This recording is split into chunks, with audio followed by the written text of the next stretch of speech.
All right. I'm here with Maui OG Shep Nelson. Um, I don't know how I met Shep. I think it was just online.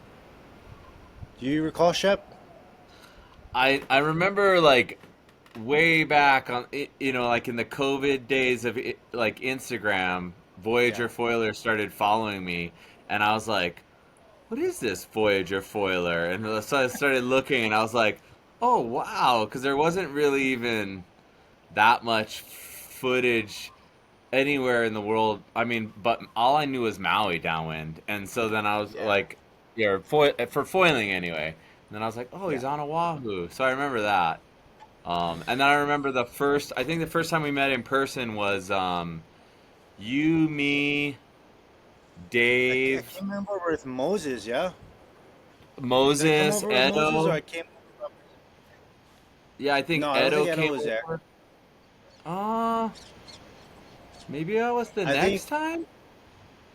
I think But the it was the like first a time group, like there, Annie, and maybe the Spencers. It was kind of a random group, and then me and Dave and you all did a run, and it was nuking, but it was on the days I was on a 510. It was like in the old days. yeah, no, I think I just saw that picture. I'm always whenever I'm on the airplane.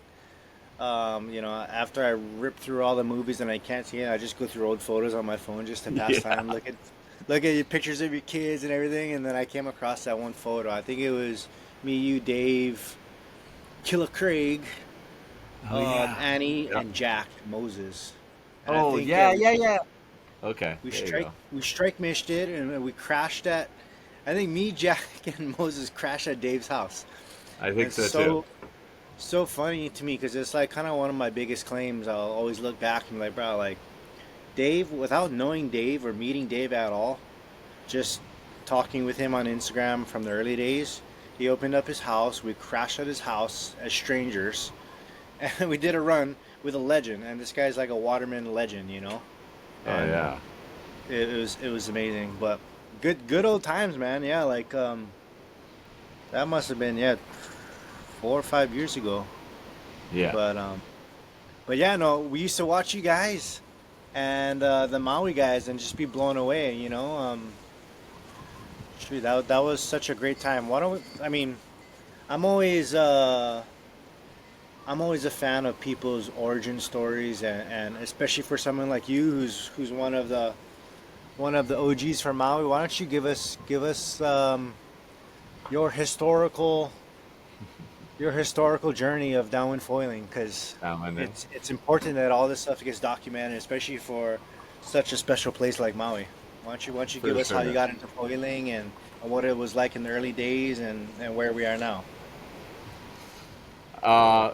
Yeah, of course. So, I was always into downwinding, or for the last like probably 15 years, I've just been downwinding only. Like whether it's canoe or, I mean, not only. I surf occasionally here and there, but like canoe or sup, and now foiling, whatever it was, just always wanting to downwind. Actually, I was living in the mainland and like probably 16 years ago. I'm from Maui, but I was living in the mainland for a while, and my friend got cancer, and we decided like, oh, let's just paddle. Let's do Maui to Molokai for like a cancer benefit for our friend Jamil, and I'd never done a downwind run in my life, and got on a stand-up board. I rented a stand-up board from Zane Schweitzer, and just sent Maui to Molokai,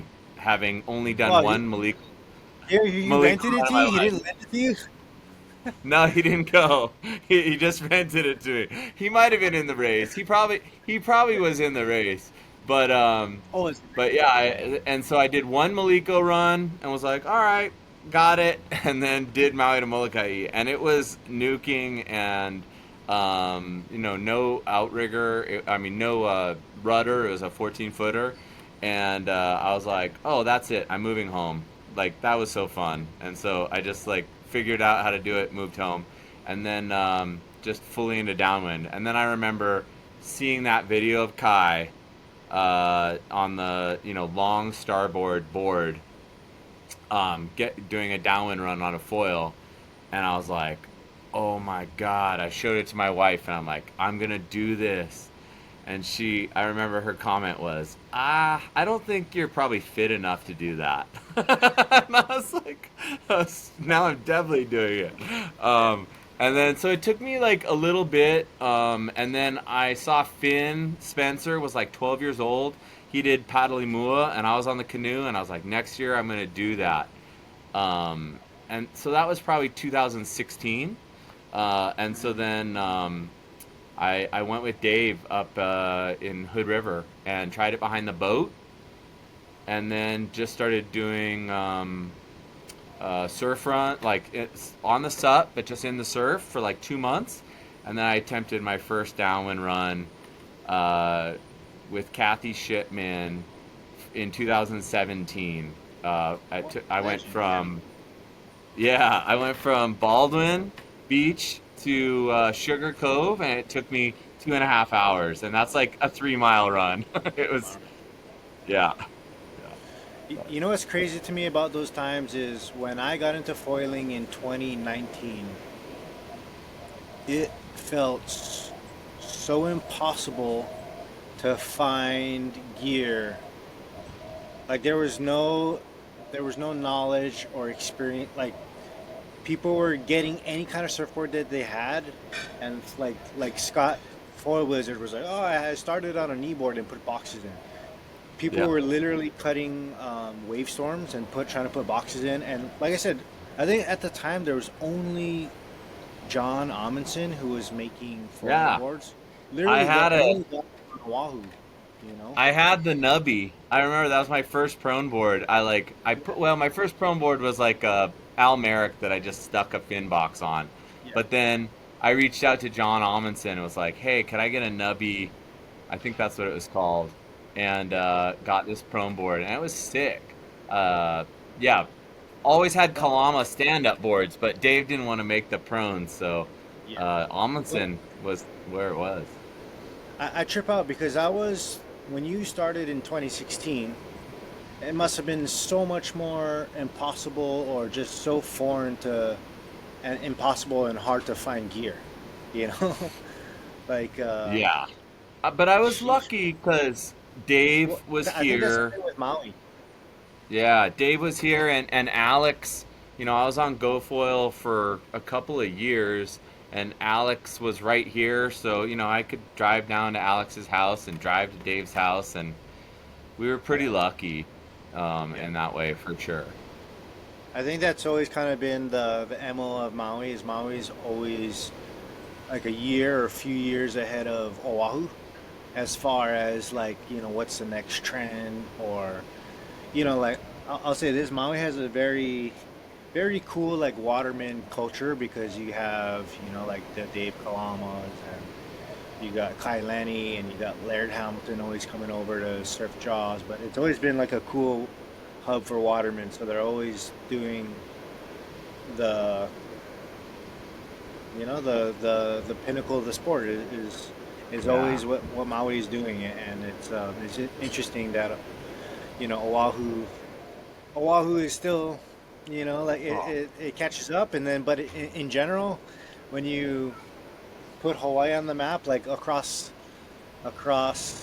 the globe, man, like Hawaii's still like I mean, I don't say this, and I say this with bias, right? I don't say this disrespecting anybody, but Hawaii seems to be a little bit ahead of other places in the world as sorry. far as Sorry. sports. Calm. Or oh god.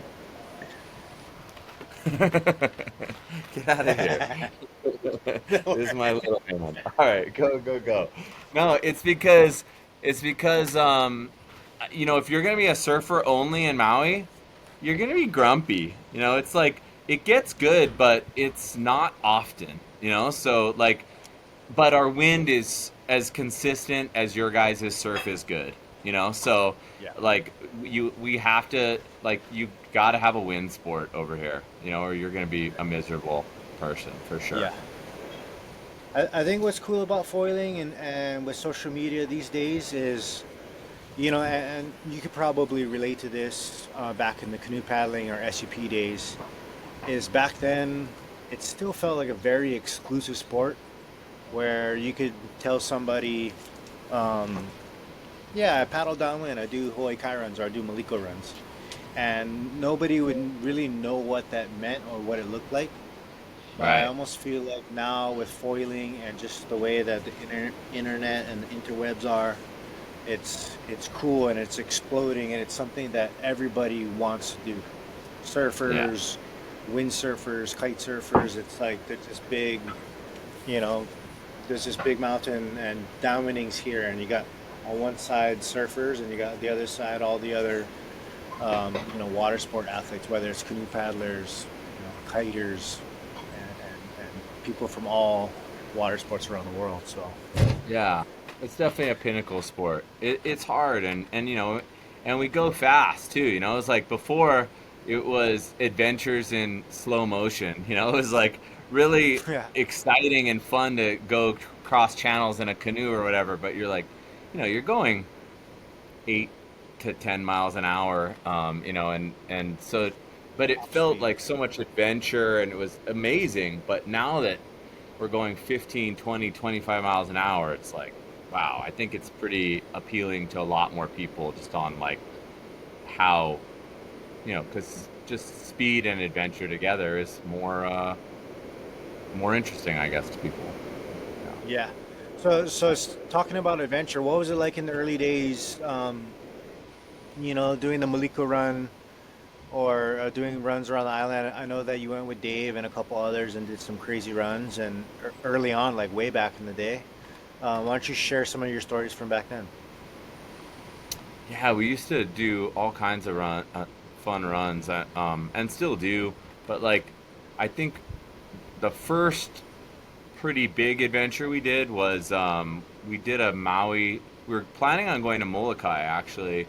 We were gonna do Maui to Molokai, and it was me, Craig again, Andrea, and Dave, and actually Kathy What Shipman. what what year was this?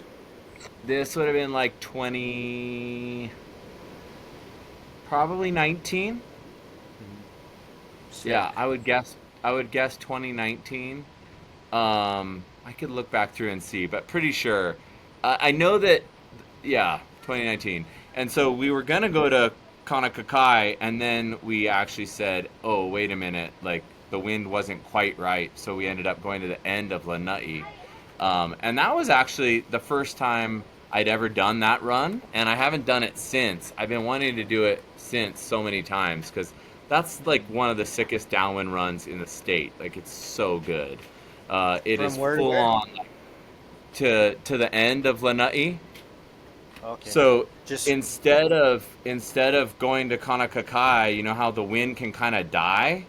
You just go right. all the way to the point. I think it's Left. called Kaleo Point or something.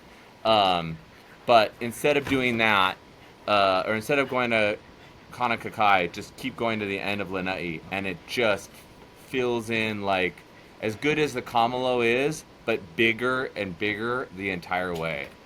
Wow. But you have to have a boat do that one because once you get there to the end, you gotta immediately get out of the water. I don't know. It feels like a place where Shark.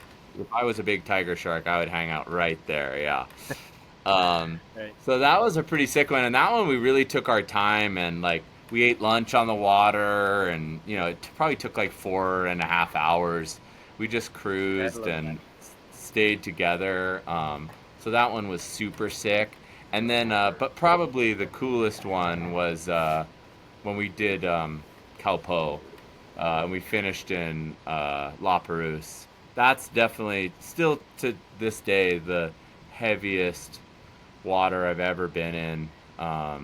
We launched at that entire side of Maui, the south side of Maui, is so unforgiving. It's all lava. There's no ins or outs. We did it for Andrea's birthday. It was probably 2021.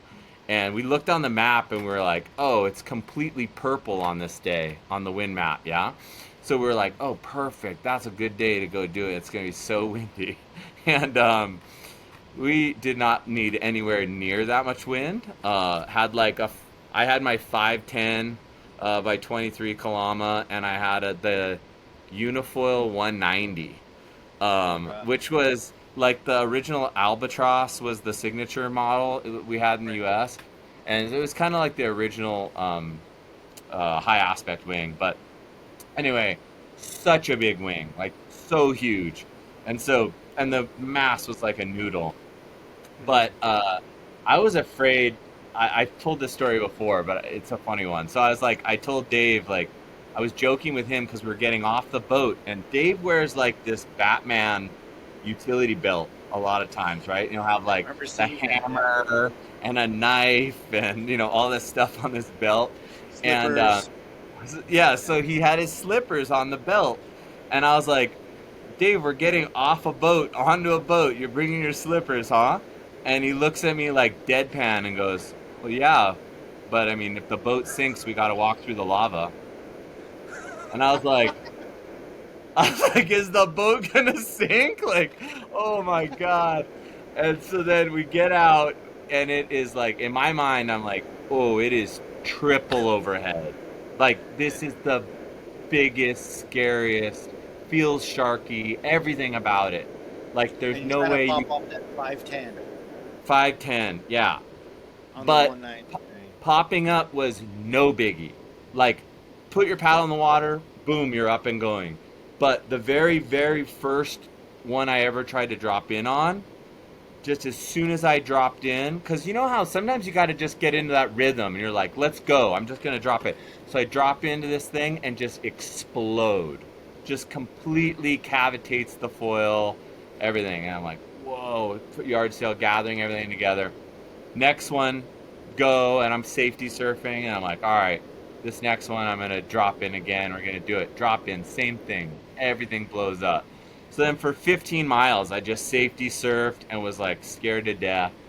And we get in the boat, and everyone's like, wow, that was pretty big. And I was like, yeah, how big do you think it was? Because I was like, didn't want to say, I'm with Dave and Andrea. Like, I'm not gonna say how big I think it was. I was And triple Dave overhead. Yeah. That's a Dave, and Dave goes, that was like triple overhead. I only dropped into one wave, and I was like, I'm never doing that again. And I was like, oh, thank God. Yeah, it Wow. was so heavy, but I'd love to. We spoke about this before, but I'd love to go and do that run again with you here coming up soon. But like, it would be a fresh take to go out on the gear that we have now. oh, Good absolutely. boards, good fast foils, and it's easier, right? And it's just, you you think back to what we were riding and how we were riding it and the conditions that we were going out in, and it's definitely so much harder. You Oh know, yeah.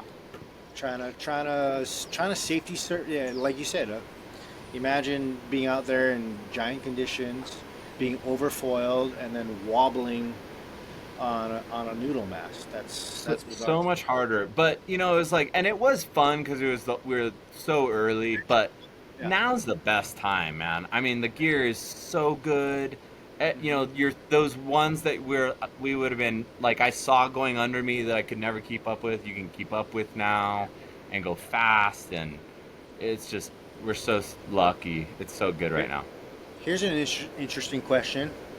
Do you think it was more beneficial to learn and struggle through all that, or you think it's a better time to learn now because the gear is so much better, but then maybe you're not tapping into the depth of lessons and things that you learn along the way by riding crappy gear?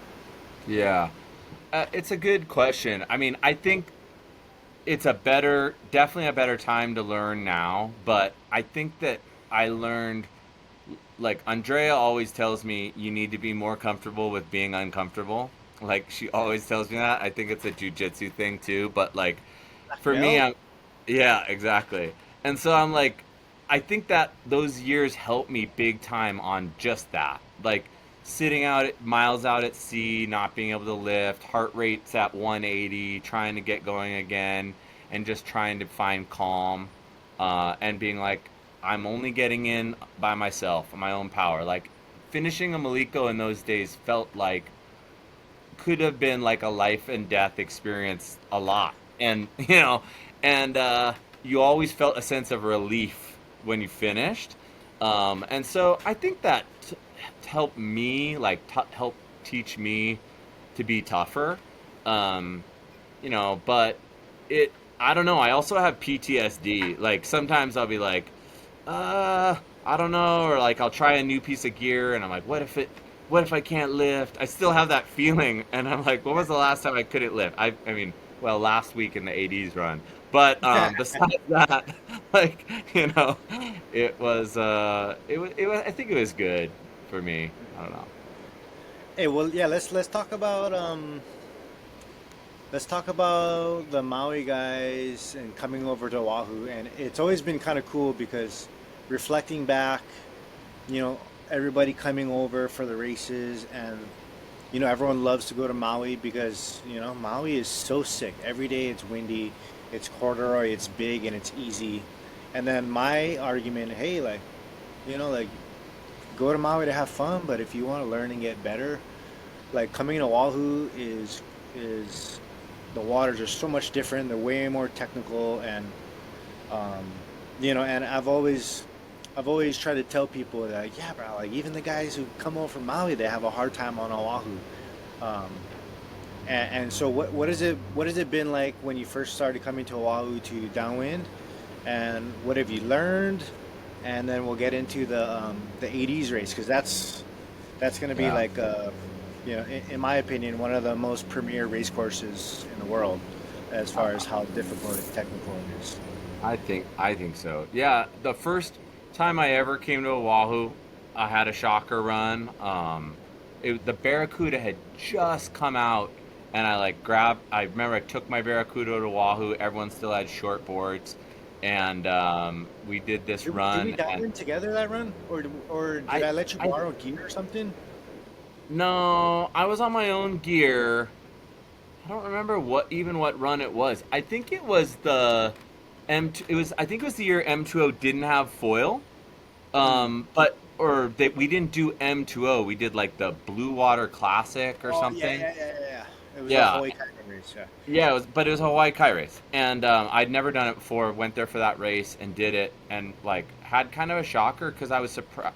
It was just different. Had never done anything but Maui and Hood River, but Hood River is so easy and lined Easier. up.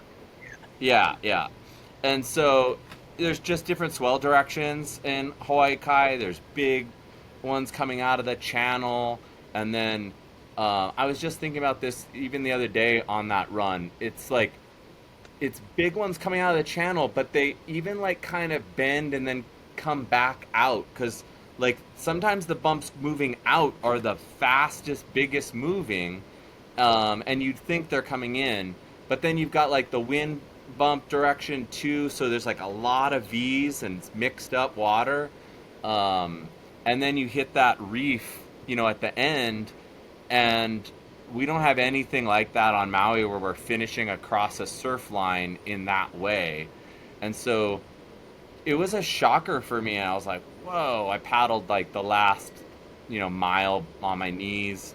I remember there were no other women in the race, and so Andrea was gonna win for sure. And I told her, "Now I'm gonna race in the women's category today," and and we were joking about it. And right as we got, of course, no one knew that but us. But right as we got close to the end, I start paddling just a little bit faster. We were right next to each other on our knees together. And she's like paddling a little bit faster. And she's like, "Are you racing me?" And I'm like, "Fuck yeah." And I just started paddling so hard on my knees.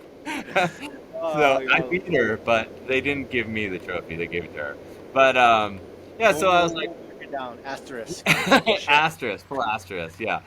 But I remember thinking like, well, I got to figure this out, and so I definitely took my time. Even before the John Hearn races, I would come over and like try to do that run and learn about it. And then when John started doing them, there were a group of us, like 5 to 10 of us that were just coming over for all the John Hearn races, and that just really it helped so much just learning that different water, making you a more well-rounded foiler and understanding different water types and reading how that works. But it wasn't until, I don't think until last year that I even kind of put the pieces together on the finish. And like now and I will say foil choice is a huge one in this because coming from Maui, I was always optimizing for like going fast. Yeah. Yeah. And and we start the run in the wind and we finish at the harbor mouth and we're like, that's enough. And if you don't make it across our harbor, who cares? Like Yeah. just surf runs. And now the foils that I have can go super fast and they can pump pretty well or really well.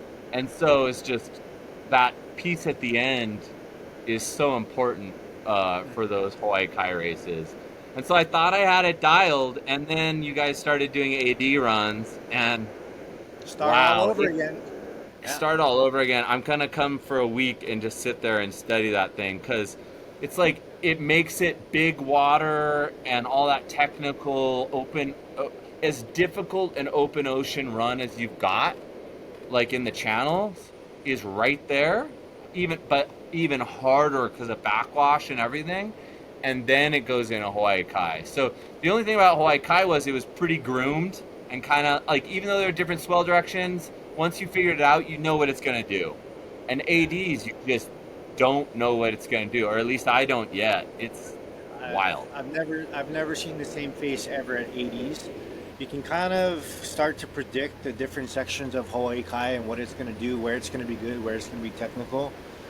But man, like, yeah, with 80s, it's you're going in blind every time, and you're just like walking this tightrope, and you just hope you don't fall. And that's what's punishing is if you fall, it's one of the hardest places in the world to pop up. I've downwinded in many different places and areas, and right now 80s is probably the most infamous for how difficult, vigorous, and violent that backwash can be.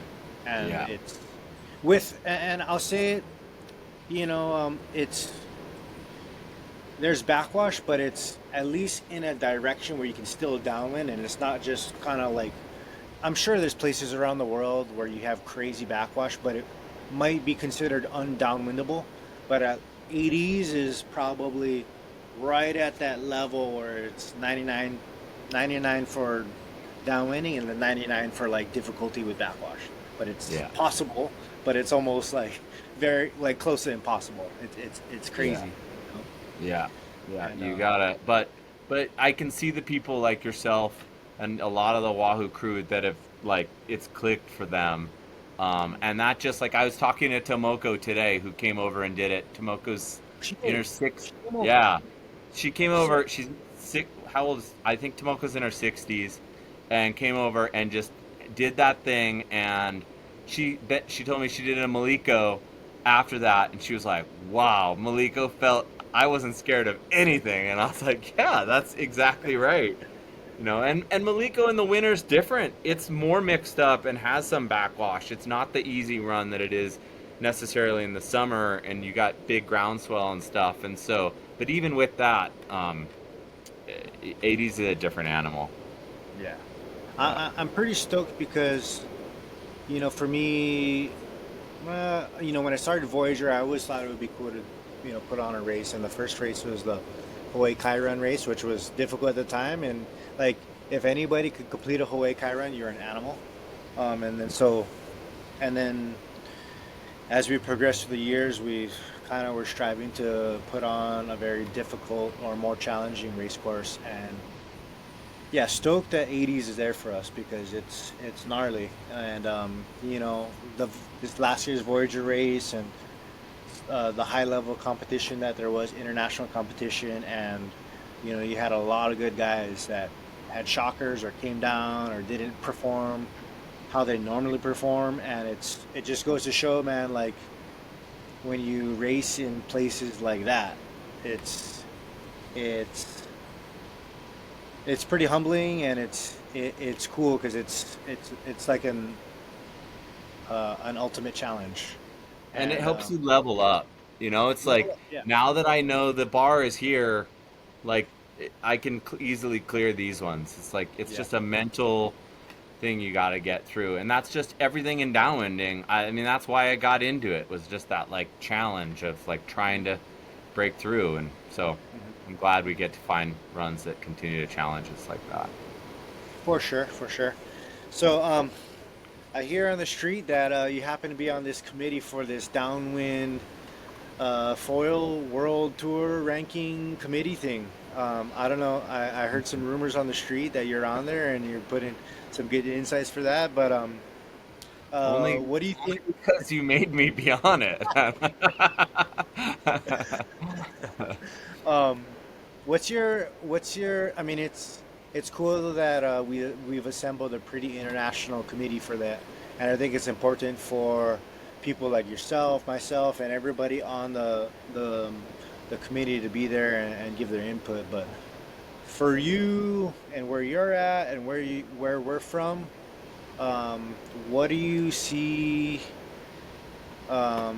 the potential is for a tour and what makes it special and what makes Hawaii special and where do you see this thing ascending to?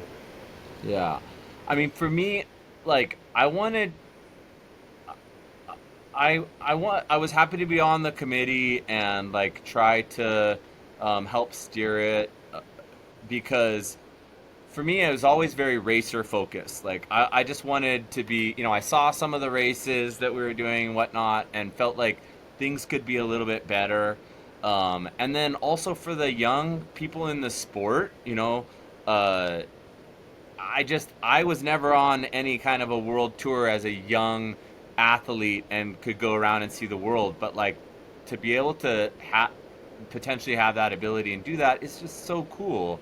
And so I was looking at the Canes, the Gabbies, the Spencers, of the world, and being like, dude, how sick is that? Like, let's try to put this together so that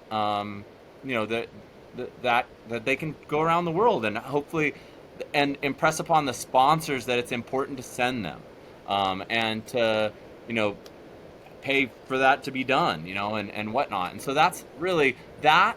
And I didn't want to lose sight of how important I feel like M2O is, and that like Hawaii kind of being the birthplace of the sport, um, you know, back from surfing to canoe downwinding and now foil downwinding. Like it's the birthplace of all those sports, and it's just so important to like keep Hawaii as the pinnacle. So I did want to like make sure to throw my hat in the ring and not have it led solely by people throughout the world who also have amazing runs and want to do that. But I wanted to try to impress upon the committee that Hawaii should have its place. That wasn't too hard because and having you on the committee, obviously super, super helpful. The two of us would gang up on them sometimes, but everybody on that committee loves Hawaii and loves racing in Hawaii and wants that to happen.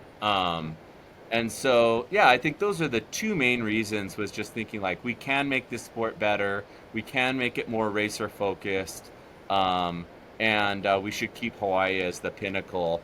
And I think there's still a lot of things to iron out, and it's hard to set up a world tour over WhatsApp and text messages and two Zoom meetings, but like, and time zones all around the world. But I think we've been trying to do a good job of like organically making some changes and like hearing what people are saying in the community, and trying to make some changes to roll those out and not be like hardened. It's so easy when you get into that mindset of like race committee to be like, this is the rule, and it's like, well, no, let's keep listening to people, let's keep engaging with the community and So the much more racers. growth to happen in the sport, yeah. So much more. And Yeah, yeah, yeah. And the committee is doing that, I think. So I'm happy with that. it's important to listen always, right?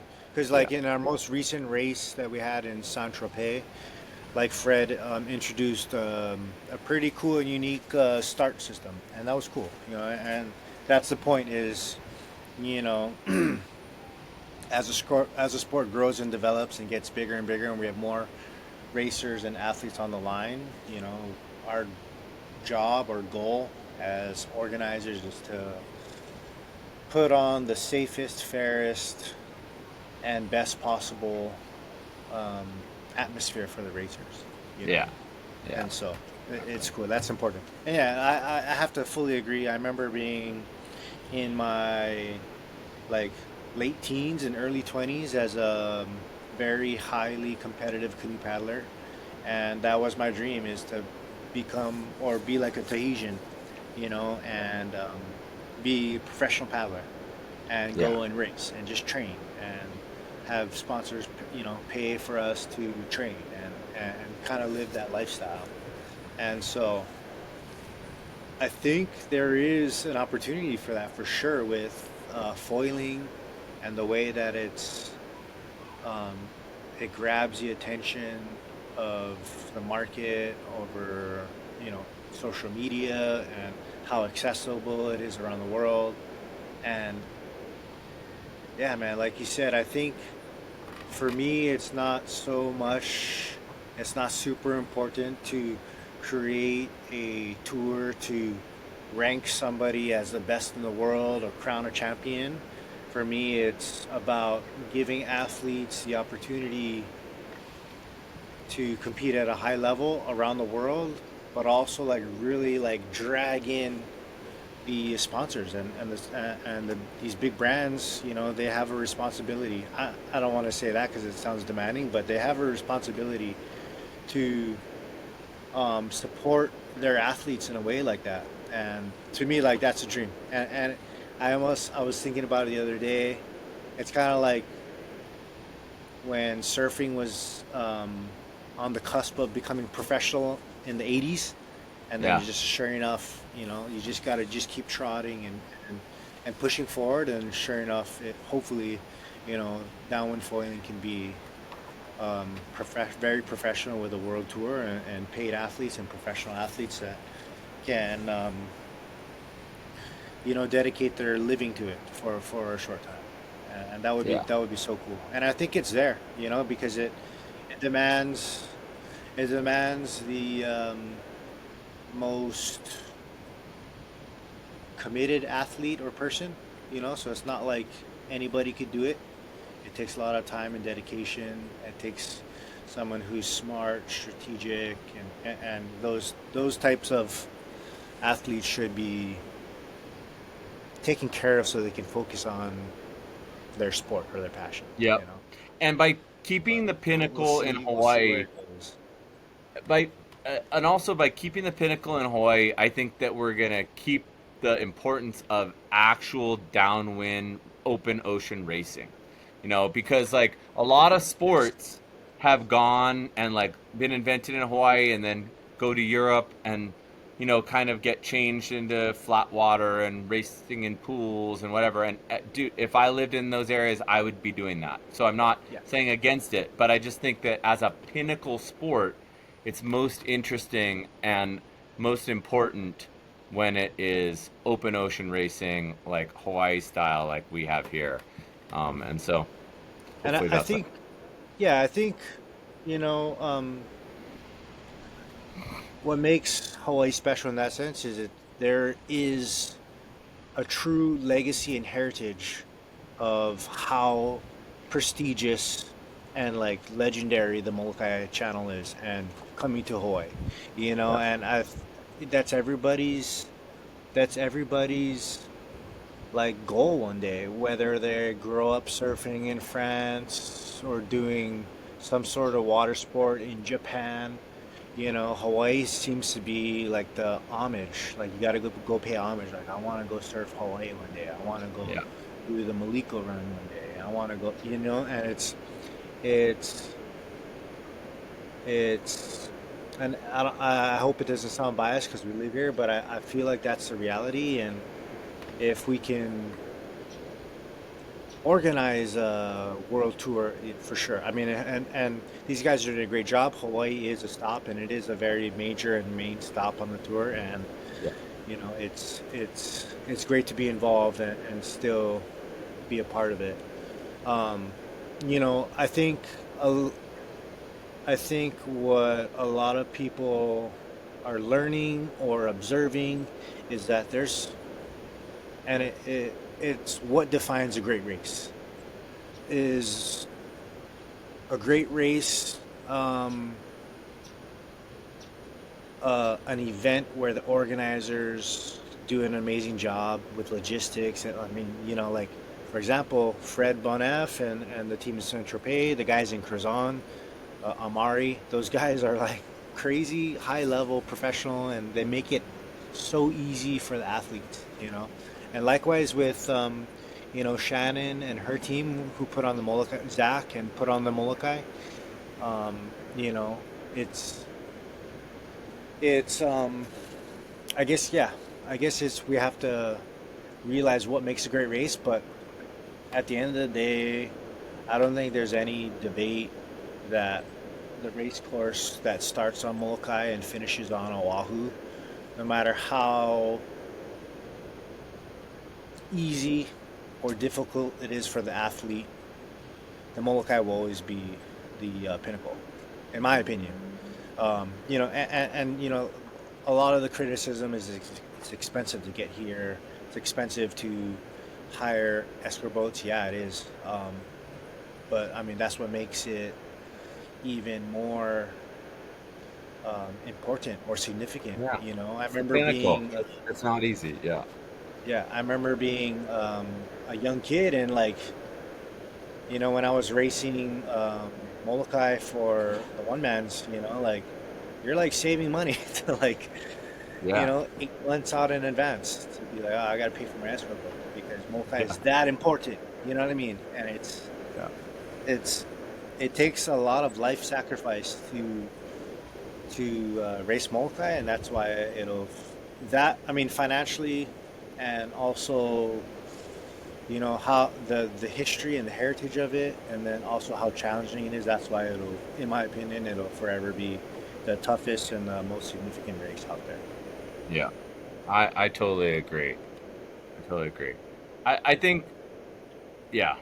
And I think it's going to be good. As long as the community's behind it and understands how the scoring works and all that, people will be excited about it. And hopefully just, it does nothing but is additive. It adds people's interest. It adds possibilities for people to make money and see the world, and it just keeps adding. That would be my only hope for it. Yeah.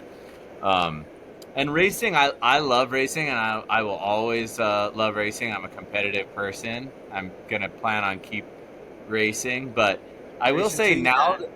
now that I'm not, I am feeling my age and realize like, oh yeah, you're not quite as quick as I felt like I was a few. I mean, like, dude, I tell Kai this all the time, Thompson, but I beat him Maui to Molokai 2 years ago. So, you know, Yeah, claim it.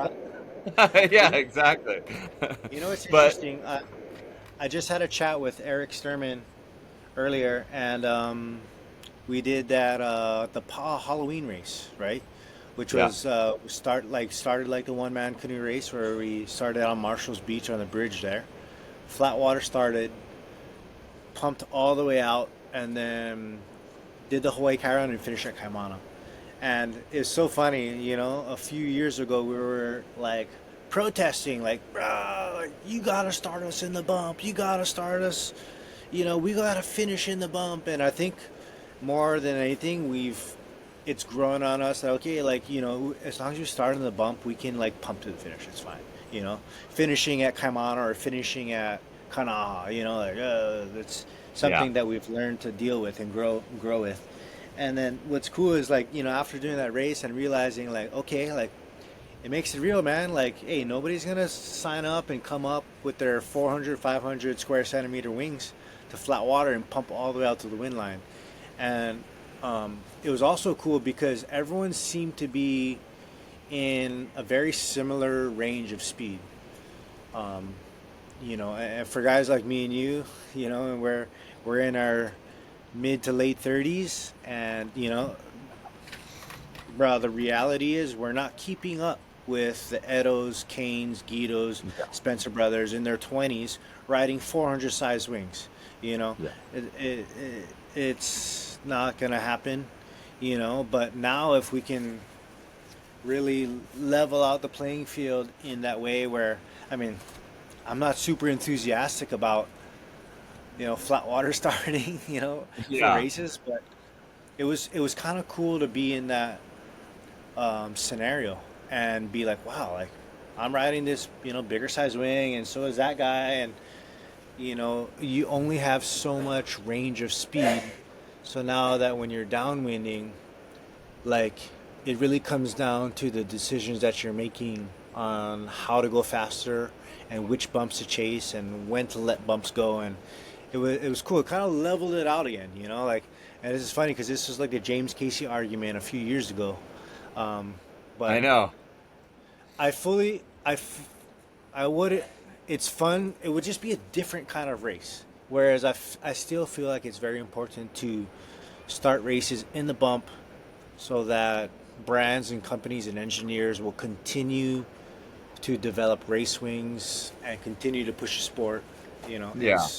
I It's mean, crazy. something in other racing, right? You have categories of like you have your unlimited category, but then you also have Spec. categories of different size boards. So you could have different size foils of like minimum foil size Right. to even things out because it's hard to ride a big foil. It's a different skill set, you know. Yeah. Yeah, But for sure. what I was gonna say to you though is that it's also as racing as I feel like I've gotten a little bit less competitive. It's made me more excited about adventures, and I think La parawinging Perouse. La is Perouse. something we should talk about. I think parawinging is just. I know. I heard you on some podcast where you're like, "Yeah, I'm not sold on it yet," and I was like, I think I Give me your texted you. best argument. I Give was me like, your best "Snap, argument because I got a really good one. dude, what Go are ahead. you thinking?" No, but it just surprises me that Oahu hasn't embraced it because, like, the you guys, I can remember sup downwinding, and you guys are like just doing the prone runs and being like, "What are you doing? These guys they're never gonna be able to cross a channel. Like they're blowing it." And then you guys came to Maui, and I remember doing this Maliko run. Maybe it wasn't that one. It was definitely one where like Annie was there and stuff. But we and I think Edo was there. But you guys were just like ripping turns the whole time, and we were like, "What are they doing?" Like we just go fast and straight as we possibly can, and you guys are like making turns. And so now it's like now I've gotten into parawinging, like that is all that to me it's a completely different game. You're like when you got the parawing and there's two ways you could use it. One is for adventures of like getting you into a line that you could never accomplish, right? Like I want to launch from Maliko and go north shore of Molokai and go to Oahu. Well, Yeah. you need a parawing to do that because you're going to need to go upwind and across at some point. You probably won't be able to make it with a sup paddle. For sure, I wouldn't want to do it without. I have a new friend again. For sure, I wouldn't want to do it without the possibility of a parawing because you could get stuck, right? So that's one thing. But the other thing is just fun surf runs, and I feel like the core of what the Oahu crew was is like, dude, you're just finding those different lines and you're ripping turns and you're using those bumps, and that ocean knowledge that you learn from doing that helps your downwinding across the board too. And you learn how to generate speed from turning instead of pumping. And like parawinging is that. And I can't believe that you guys haven't gotten into it yet. So here's my rebuttal to that is because we've started in that way on the small boards, downwinding the small boards, and we spent years doing that before we got onto the sup. In places like Hood River and maybe even Maui too, where you don't have a lot of opportunity, especially on Maui, you don't have a lot of opportunity to ride small boards downwinding. I mean, there is now guys are starting to do it from Ho'okipa, but it was like I remember like if you did a Ho'okipa run, you might have been looked at as like a maniac. Yeah. Nobody, no, I wouldn't say nobody, but you know, if you lived in Hood River and you were downwinding Hood River, you learned on a big board and a sup. There was no moment in your journey where you were riding a prone board. And so I think that's why it's so popular is because this is like a mind-blowing thing for these guys to experience that. And even for the guys on Maui and just how easy it is. But for us, like, on the same day, we can go do a sup run, a Hawaii Kai run, and go for speed and go for like efficiency and race Yeah, our but hearts out. And at the I feel same you. day, we can go on a Kaiko's run. I know you've done a prone run from China Walls and even the prone run from ADs, which is just so 100%. psycho. You're the biggest psycho of anyone to have done that. But you've done those runs, but most people have not. And so like the Hawaii Kai across the bay run is totally different than once you're in the surf. And Yeah. so I feel like having the small board and ripping turns in the open ocean is Yeah. different still. And by the way, I think it's super popular in Hood River because there's zero consequence. Like in Hawaii, it's actually I think parawinging. I'm always way more nervous about doing a parawing down run than a sup down run, because like the wind can stop, and if I'm 2 miles out to sea on my 5-6, and there's no wind, and Trouble. yeah, it's I'm thinking about what's below me, and in Hood River, you're not thinking about that, and so. Uh, it still keeps you very much in flow state. More so for me than paddling probably because I'm like, I don't want to fall in the open ocean and just be sitting there with my fucking trash bag and all that. Like um, plus I was thinking about this too because I heard you and Eric talking about it the other day, or maybe it was today. It is very much a sup takeoff. So like when you've got the parawing out there, you're not like a winger where you're just doing this thing. Like you need to pump the board to generate board speed and get going. And so like it's really good. I would think for your school, for Voyager camps, like it's a good way to do it. You could do it with a downwind board too, but you have to do the dolphining of the board to get the thing going, Going, yeah. and then you don't want to throw it out. So I think it's an epic tool for learning, although it will put people that don't deserve to be in that situation. So like does add an element of danger, um, but it's an And epic adventure, and it can teach you new lines. I think for me, the application that I would be excited about it is adventure. Like I Yeah. was telling Eric today, like if I could take off at 80s and just quarter way out into the channel, and now I'm doing like a mid-channel run, finishing at Kaimana, that would be dope. Yeah.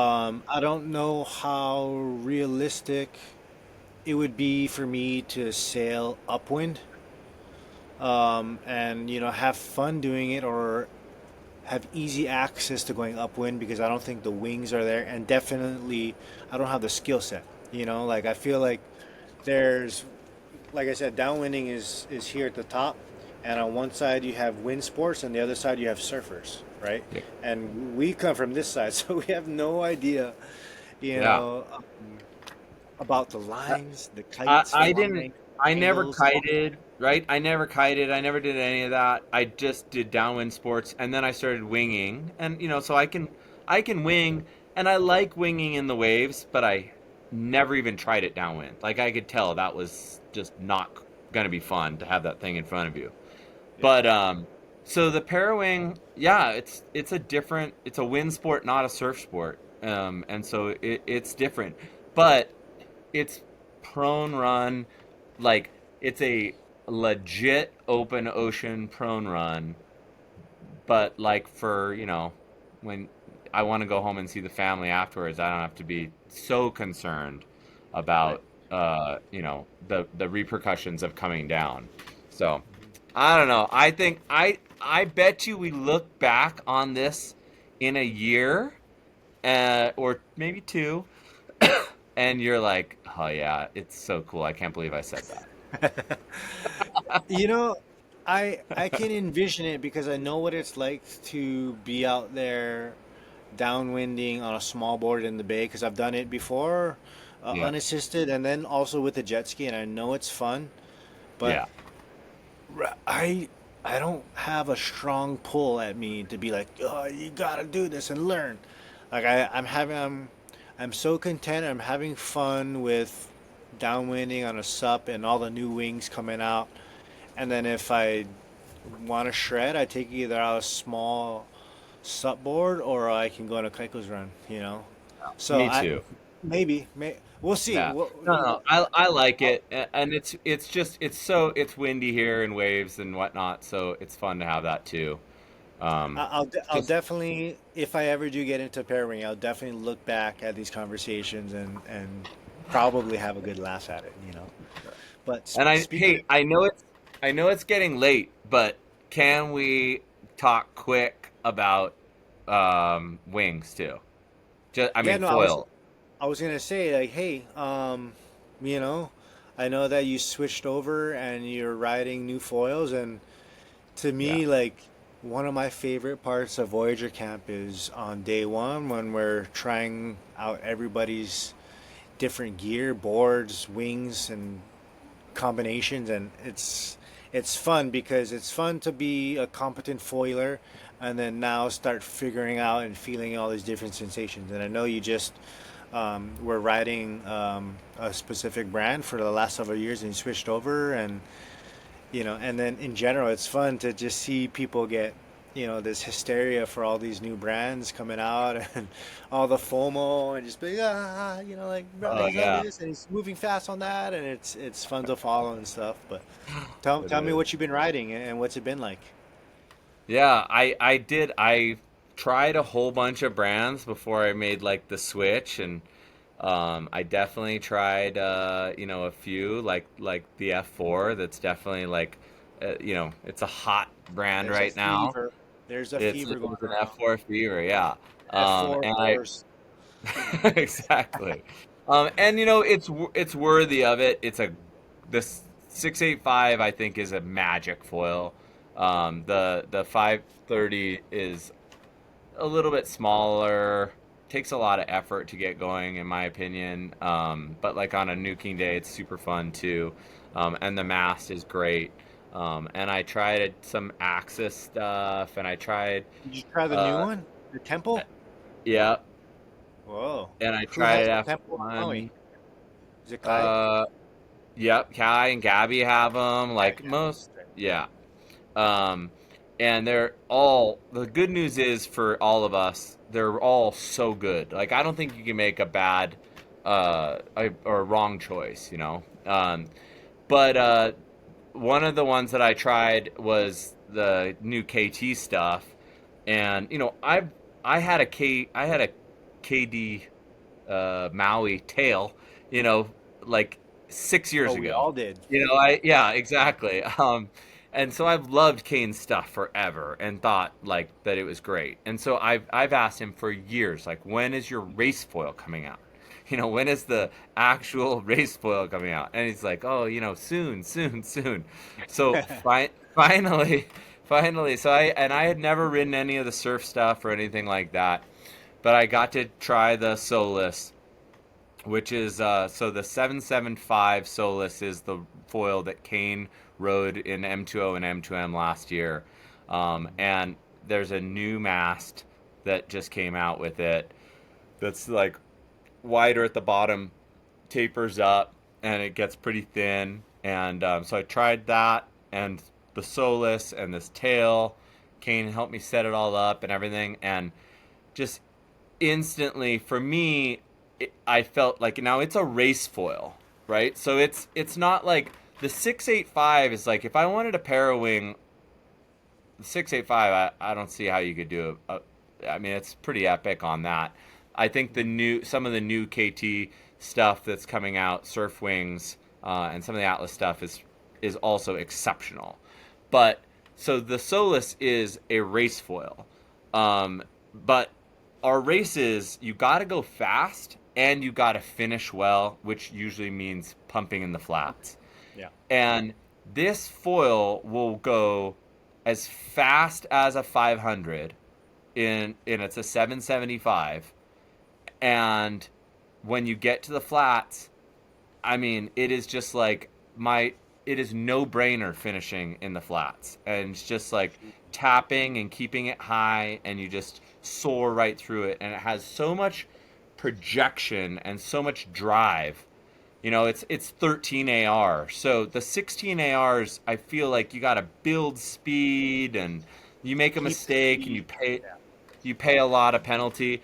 But the 13, it's like it has this acceleration that's just incredible. And so, anyway, there's a range of them coming out. So after I tried that, I was just like, no, I'm sold on this. So I'm super I pumped think on the KT stuff.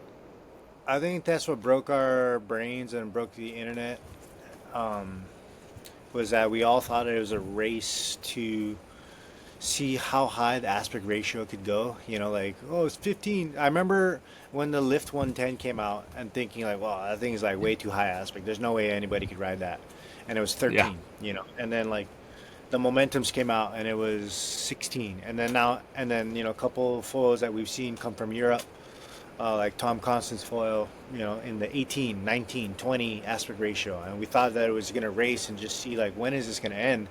And it was cool to see guys like Guido and riding the F4 and Kane riding the KT foil do well and pretty much dominate on mid aspect ratio foils Yep. in that 12 13 range. And I've always had this theory in the back of my head where, you know, imagine if you're on a dock in a lake and you have a high aspect wing and you push it off the dock, it's gonna glide the farthest, right? But when we are downwinding, we don't need glide really, like because the glide is gonna be interrupted as we're, like hopping and pumping aggressively up and over bumps. So it's, in my opinion, it has always been about speed and acceleration. And then, Yeah. in certain conditions, high aspect wings are good when it's real stretched out and you can kind of maintain that speed. But, if you're a Kane and Guido or, KT and F4 and F1 and all these other brands out there where you can kind of find these special sections that can perform in that way, man, it's cool and refreshing to see, like think that our sports are trending in one direction and boom, it's 180. It's like, oh, maybe it's going back Yeah, this way. like maybe the pendulum's gone a little bit far.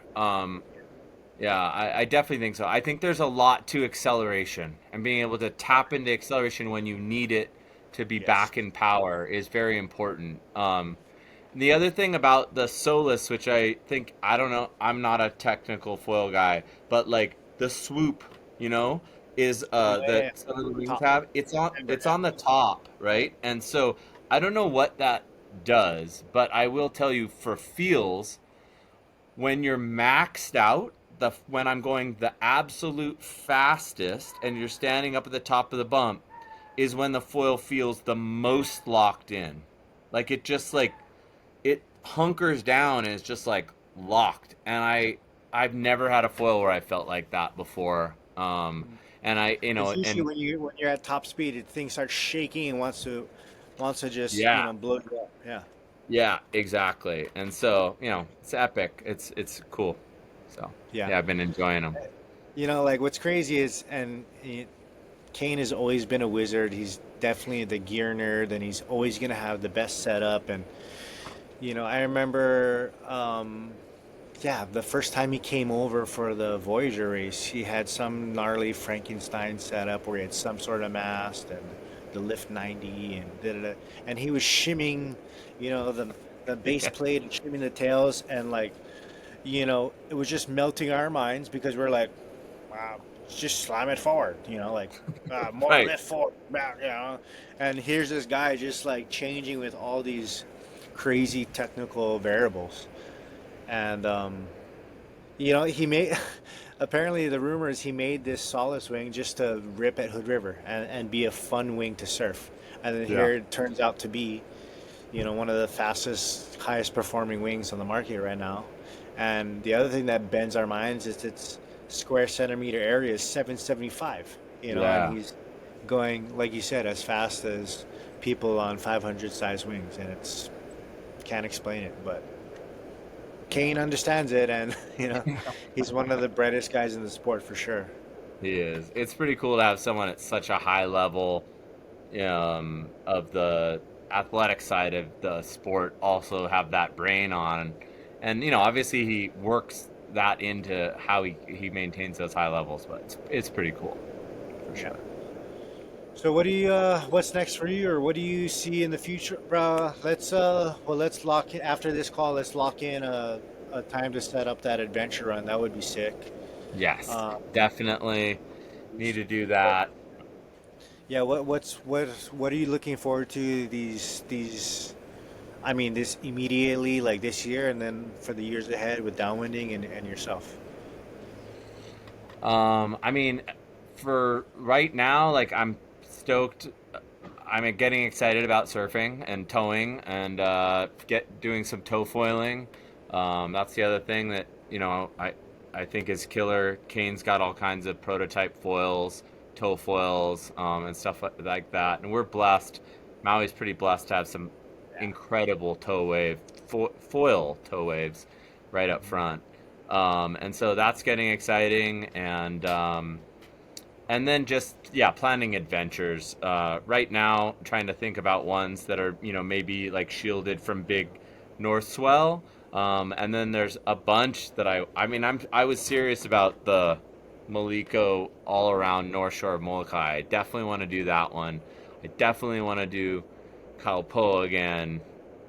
There's some other bigger ones that I'm even afraid to say out loud that I want to be able to think about doing, but Secret sender, secret yeah. sender. If I say it out loud, I might have to do it. So, That's how I feel but too. no, for sure. And I'm hoping badly that I can get my 10-year-old into it.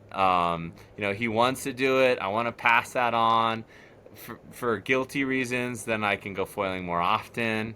Yeah, And my wife the won't be able to biggest tell me offshore no. investment right there. Yeah. Yeah, exactly. But also, like, I know he would absolutely love it, and he can sup and he can surf. So Nice. I just imagine if you started foiling at 10.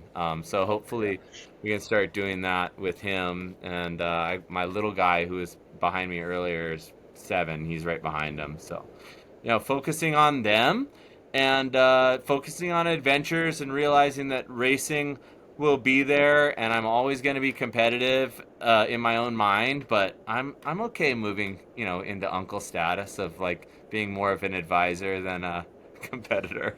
Yeah. Yeah. We'll stick to So, our committees, bro. yeah, exactly. All right. Well, yeah, But right on, nah, man. Great chat, and yeah, let's.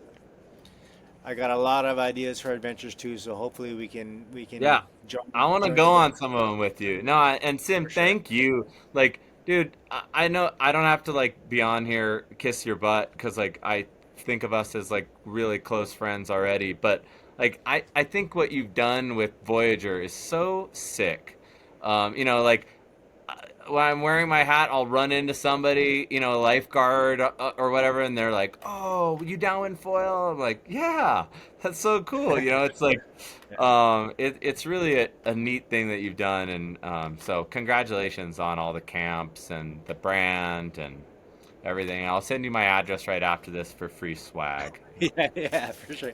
Thank you, man. I appreciate it. Yeah, Of course. it's been a journey, and it's not even close to being over. So Yeah. yeah, man, you gotta come with us to Brazil next year, or Yeah. something, man. We gotta continue this whole journey and voyaging around the world. There's so much places to downwind around the world, and we haven't even scratched the surface of it. Totally. I agree. Stoked. Yeah. Well, right on, man. Um, Sweet. good luck with everything, and we'll be in touch. And yeah, thank you for your time, bro. Appreciate it. Of course. You too, Sam. Take care. All right. See Good you, night. brother.